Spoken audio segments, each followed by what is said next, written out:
ঘুমাইয়া সাদা কাপড় পরাইয়া খাটের উপর শুয়াইয়া মাঝে তোমরা কই লইয়া যাও রে ও গ্রামবাসী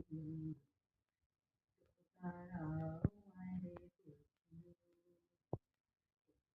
দাঁড়াও মায়েরে দেখি ও গ্রামবাসী দাঁড়াও মায়েরে দেখি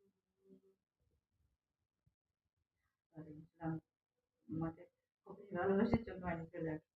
থ্যাংক ইউ দর্শক।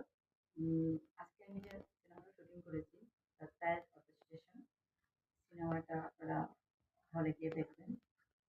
আপনারা বাংলা সিনেমা দেখবেন, বাংলা সিনেমার পাশে থাকবেন, বাংলা নাটক দেখবেন, বাংলা নাটকের পাশে থাকবেন, আমাকে বেশি করে ভালোবাসবেন।